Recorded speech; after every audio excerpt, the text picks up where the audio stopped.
Welcome back to the channel, guys. Filming for Netflix The Witcher Season 3 has officially begun, and we've got our first look at the third season. But after a very divisive Season 2, there's a lot to talk about. But yeah, Henry Cavill is back as Geralt of Rivia, and in this video, I want to talk about how I think Netflix can improve their flagship fantasy show. But don't get me wrong, I'm a huge fan of The Witcher, the books, the games, and the TV show. But I don't think any of us can deny that Netflix haven't done everything right with The Witcher. Most of the issues for the first season involve the timelines and some of the designs and effects, whereas Season 2 was a huge step up in production, but the script, the characters, and the faithfulness to the books were heavily criticised. Personally, I enjoyed Season 2, I gave it a positive review, but there's a lot of topics I think they need to improve on. So yeah, if you're a fan of The Witcher, make sure you subscribe. I've got a whole bunch of videos covering Season 1 and Season 2, and I'll continue with the third season, which is likely going to come out next year, in 2023. But yeah, let's break this down. A brand new picture of the Witcher family, Geralt, Yennefer, and Ciri, chilling in between takes in the snow. And I imagine that's Roach.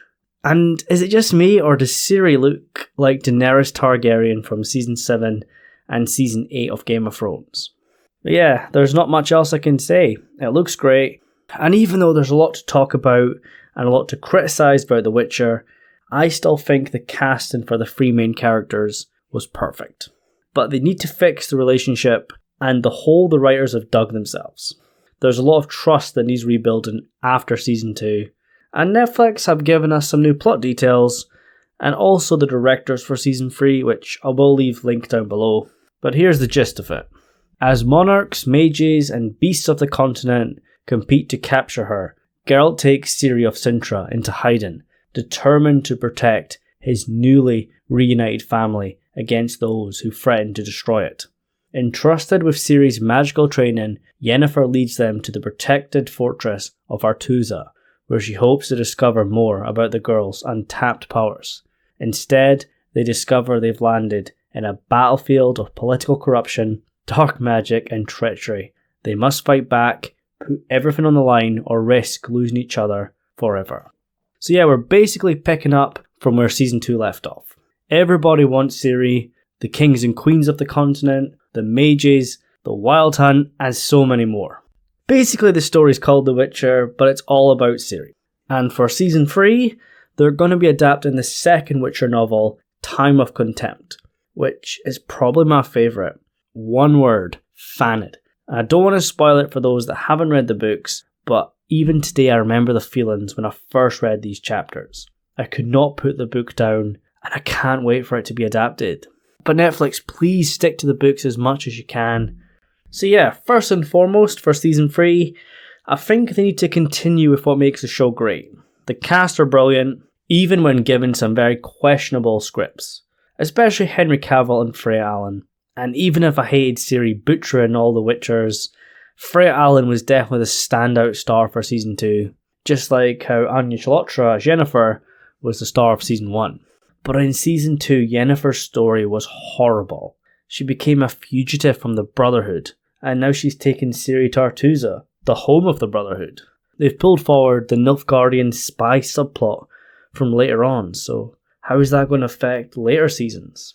Will it tread on the toes of that storyline? Will they completely change it, abandon it? Honestly, I don't know. But I don't think I will ever forgive them for having Yennefer try to give Ciri to Volithmir.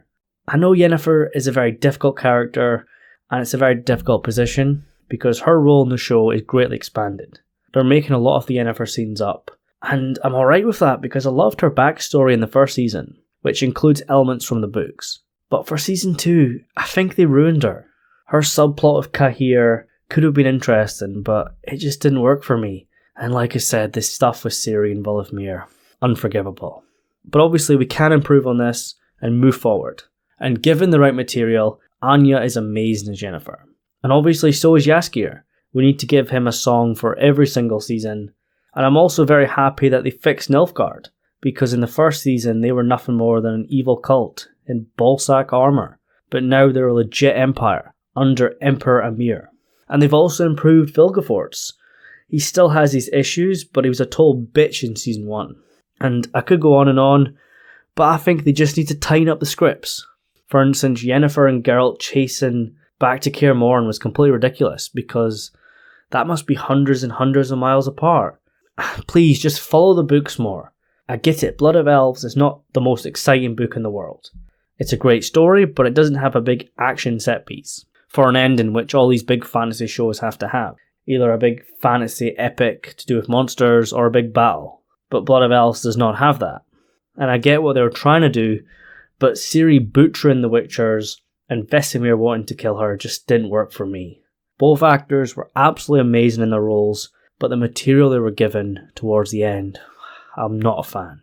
But Netflix have shown us once before they can improve and learn from their mistakes.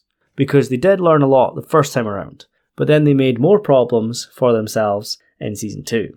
So hopefully for season 3, they can correct it once again and not make any more issues.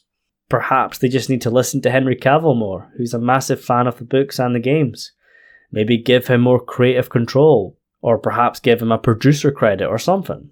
Because there's all this talk about him on set. You know, he was an expert, he was making suggestions, and even though he's the big star with all the money, I don't think he has that much creative control outside of the character of Geralt.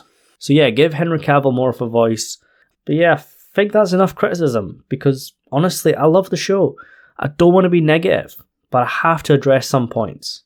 I've got my fingers crossed, Netflix, the writers, directors, all that, they can learn from past mistakes and make season 3 the best so far. But yeah, make sure you post your thoughts on The Witcher season 3, the first look picture, and the synopsis for the season. And also give me your opinion for season 2 after a few months. Has it changed? Maybe after a bit of time, or maybe after a rewatch. At the time of release, I was more positive than negative, but as it's gone on, I can see the negatives more. Like I said, I am hopeful, and I'm going to stay positive. And I will be doing more Witcher videos this year and next year leading up to season 3. But right now we're stuck in the madness of Fantastic Beasts, The Secrets of Dumbledore, House of the Dragon, The Lord of the Rings, The Rings of Power, and His Dark Materials this year. So The Witcher is kind of on the back burner, but towards the end of the year and next year, especially once Netflix start to show some trailers, it's going to be a big focus. So whilst we wait for all the new stuff, you can check them out, and if you've got any requests, just leave them below. But yeah guys, thank you so much for watching, subscribe for more videos, and I'll see you soon.